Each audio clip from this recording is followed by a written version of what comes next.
Welcome. And do you have a specific question that you would like me to read for? So I think I've been mostly thinking a lot about career recently, sort Yeah. of what direction to lean into or pursue more seriously, and Mm, kind of specifically like returning to school, or should my role as a creative person be more focused on my own work mhm. or on the work of others? Or maybe the intersection of that. Yeah. Um, and then also, I guess, how my family life comes into play with that, maybe. Okay. Yeah. So maybe we should do one that's like the kind of crux of the problem that's like instigating this new like desire for shift Mm-hmm. and growth within that. And then I'll do you and then do like an energetic strategy or just yeah like what Okay. kind of energy to take, and then we can get into the weeds more about like school or not school, kind of Mm-hmm. something like that. But I think it'd be helpful to first get a big picture thing. Yeah. So okay. And hearing you speaking, it makes me realize that, yeah, I'm really looking for a big shift. And Okay. so where that's coming from exactly, I don't know. I guess maybe Okay. that's really my question. Like, mhm. Well, it is a really intense astrology right now, so you as a result got really intense cards. I'm sorry, I shouldn't laugh because I mean, my whatever is all over the place too. So, just to like temper your expectations. So the kind of the problem or like the instigation of this desire for like a big shift is I have got the devil card, Okay.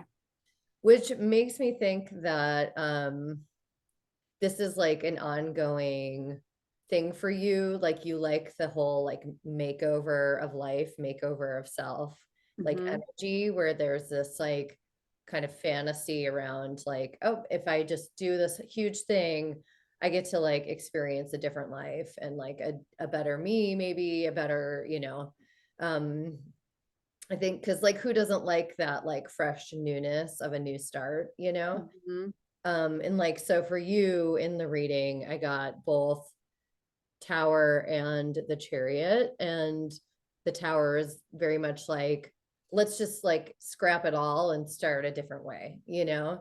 So it's not quite as, it doesn't have to be as scary as like lightning and thunder, but it's more just like, get rid of it all, like toss it out, and then like, let's get on the move with the Chariot. And one explanation I had heard of the Chariot and at the like tarot diagnosis podcast Mm-hmm. is it's a little bit fueled by potentially some like inner wounding or like even trauma sometimes. And I'm not saying this is you, but Mm-hmm. this desire to just constantly be on the move to avoid having to deal with like the uncomfortable feelings, or it's kind of like a safety thing where you're like, I feel really good if I'm always like on the move and like going after the thing or changing things up, because then you're never forced to just sit in it and like contend with like what is.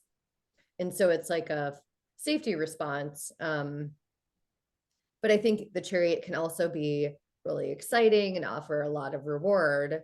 And there's a lot of really positives to it. It's like the card ruled by Cancer, which is a really like centered card that like, you're a mom. Like it's like very much about like family and home and belonging. And then because you have that strong root, you can go out into the world and like explore and enjoy. And so I think this could have like both the shadow side and the positive. Like you're curious about life, and but there may be a little bit of like, because the devil came up, there may be an addiction to the excitement of like doing new things, Mm-hmm. and like they're not always the right thing even though they feel exciting and fun. um and so the strategy is interesting because you got the Knight of Swords, which does have the Tower. And he's like in this moment, he's like facing himself with the Tower and the potential for this battle, and Oh. doesn't look afraid, which I think is good if you're really serious about taking on a big challenge, like just looking at it really clearly and not shying away from like the details and the nitty gritty of like the reality of change.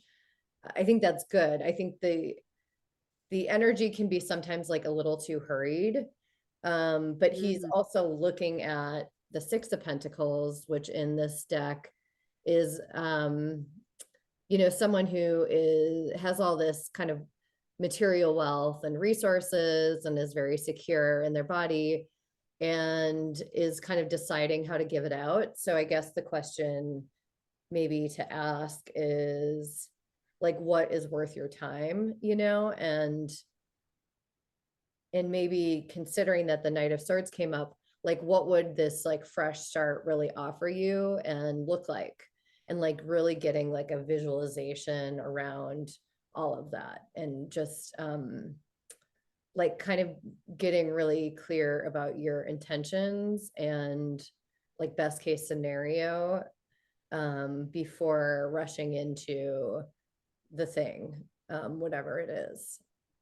And know that, you still have demands of family and children. And so there is this reality that's going to always be facing whatever decision you make. So factoring that in, it's like these are people who are like living two different lives, he's like out on the battlefield, like free flowing. And then this guy's like very comfortable and able to provide for people. And so like this guy's like, maybe I'm kind of sick of it. Like, the Knight of Swords is like kind of sick of it. But also he's like, oh, that's nice. I love my family. So Yeah, uh and it's true. I do tend to I will spend some time trying to actually, visualize what is the outcome that I'm wanting, because I do tend to think more about the action and what that is, not what it leads to, but just if the action itself is exciting. But yeah. yeah, and like the shiny new object, Hmm. shiny new toy syndrome, I think is very appealing. Um, and that can go with the Chariot too, which I think I can relate to this a lot, where it's like the excitement of planning and then the maybe slight letdown of the reality, like no matter what it is, like it's just the fantasy is so much more fun than any reality ever, unless Yeah. you built in like things being like slightly less than perfect into your fantasy, which who does Mhm. that? you know Maybe some people do, and that's why they really succeed, because they're not hindered by it, and they just like, Hmm. that was part of the plan, was this. That's true. Yeah, who are these healthy normal people that I don't know any of them? Is there anything you'd like me to focus on specifically to kind of get a little bit more intel? Um, Well, gosh. I'm curious about your art and what role this serves within the bigger picture, because I think when you talk about going back to school or, like other changes in career, I wonder what role your art serves and how Hmm. you view yourself in relationship to your work.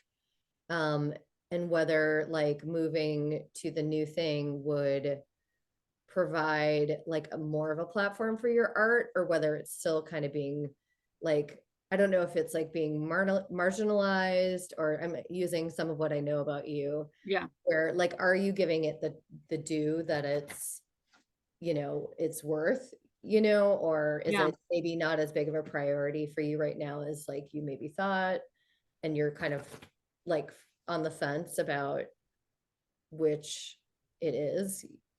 Yeah, I think that I am, that I'm kind of at this point that I know happens with a lot of people where you wonder, okay, what is the trajectory of my career as an artist since I'm not able to go do lots of residencies or do this or that because I have a family and I didn't get an MFA, so I don't have like the pedigree that I feel like is very important um in the art world, and I understand that and Mm, appreciate that. And I don't think that it necessarily prevents one from having a career, but I think I do feel at times impatient mhm, or have a hard time um equating, like there's the freedom of being an artist and being in this world of your own making, and that's very freeing, but then there's the freedom of financial stability and um, knowing that as an elderly person, I'll be able to like, feed myself or, fears yeah, like that that are more into the future. okay, Yes, or like wanting more of a sense of power over um, what I'm doing. Although I feel like I'm in an exciting place with my art. And a part of me wonders if I'm sort of afraid of facing that, like going really deep with yeah. that. That's a Um, little bit what it feels like. But I think it's not as simple as that because you do have like the responsibilities of a family. You got the judgment card, and I think what's interesting about this card in particular in this Morgan Greer deck is that you have this family coming out. And like I think that is a huge part of maybe this slowness of your art. And like the first thing that I got from it was like, yeah, you are part of a family unit. You have that is like a priority right now. And so there's going to be that like taking time away from your art, which just means it's going to be slower. Um, but it feels like also it's like, but it doesn't mean that like your inner passion and your art is unworthy of your time. hmm, And as I was, pulling more cards, you got two cards that are very much about the past and maybe not seeing things clearly. So you hmm, have the Five of Cups, which is a little bit like focusing on the things that didn't happen. And then you have the Six of Cups, which is interesting because it kind of goes from one to the other. So it's like you get bummed out and then you're like, oh, but there are nice things too. But also, like, I'm not convinced that the nice thing is as nice as it looks in this photo. Like they're both kind of distortions of reality. And so it may be that there's something about your past that feels very present right now.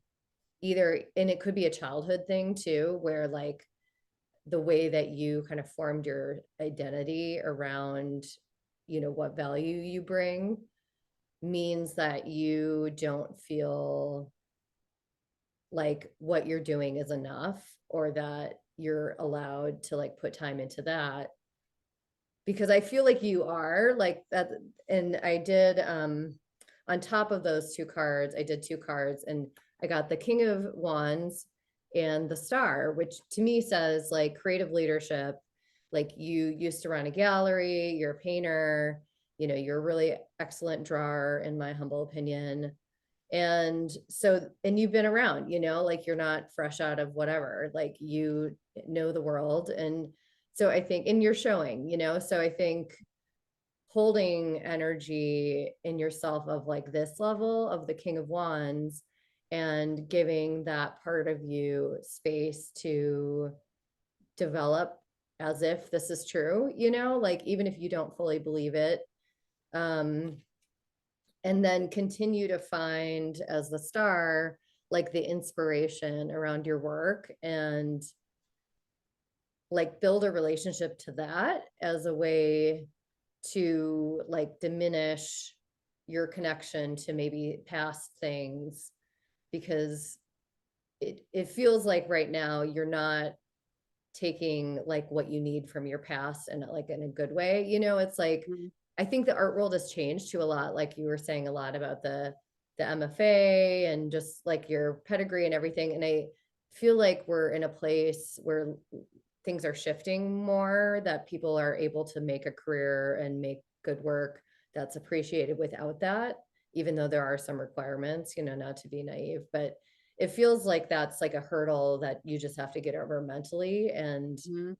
um Yeah, maybe it's really more about my feeling envious of that, I think is mm, what it is. Like, I see. especially when you're talking about the past, like wishing that I had done that, I think Yeah. is often present in my thoughts. Mm, Whereas I really need to focus on what my practice is now and continue with that.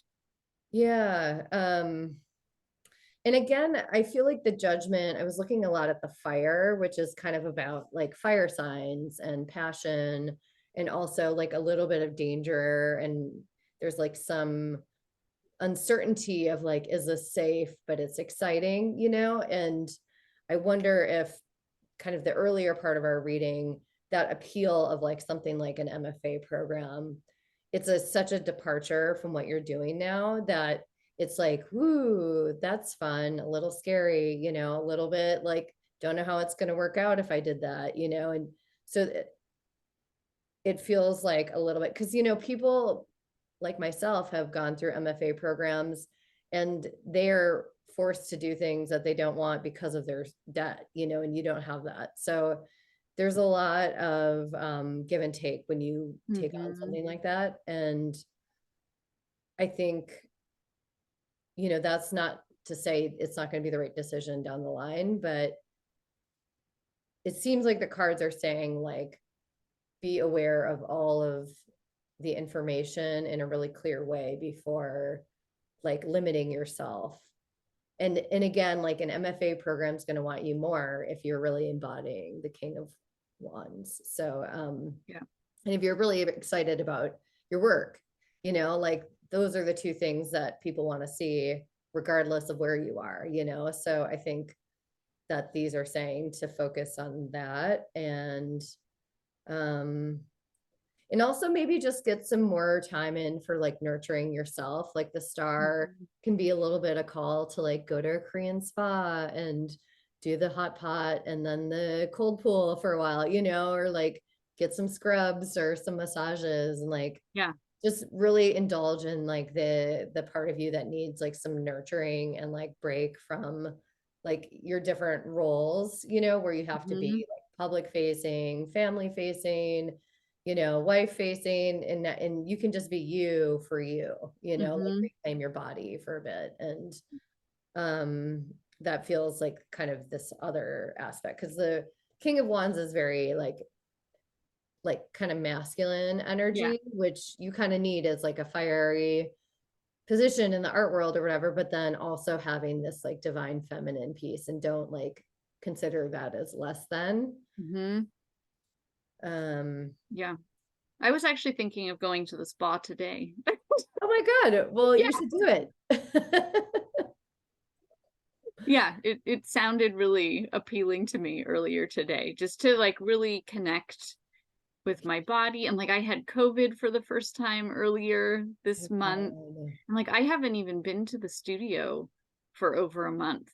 wow. Um, so it's I don't know if you ever experienced this where it's like my work and my paintings, it's like they're people that I know, but like I haven't seen for a little while. So Mhm. it's like they're living their own lives.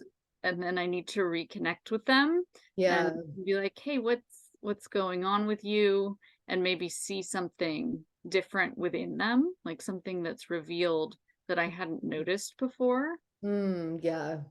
And like sometimes when I have to step away from the studio, it does provide me with sort of a Hmm. fresh view and the ability to have let go of some work where I can go back in and just destroy it or totally, start fresh and not be holding on to Yeah, this idea that I had because I've definitely. forgotten or or it just doesn't feel as relevant. Yeah, yeah, I get that. Yeah. But yeah, I feel like definitely I need to balance that like King of Wands energy Yeah. and embody it. Like not be afraid to embody that. Yeah, right, exactly. And like, yeah, it's interesting that like fire and water came up, Hmm. and I think they're both important.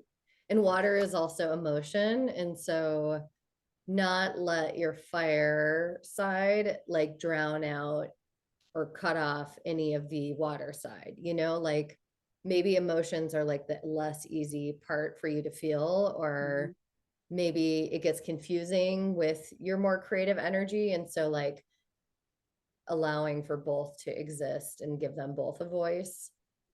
Yeah. Yeah. No, definitely. Because I think, yeah, emotion in my painting, I do often use a bit of restraint with, yeah, like what I'm allowing myself to sort of explore or feel.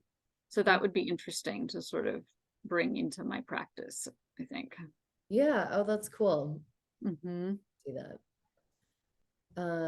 Well, I think for the sake of the reading, that's pretty much it. Yeah, But it was great. thank you so much for trusting me with that.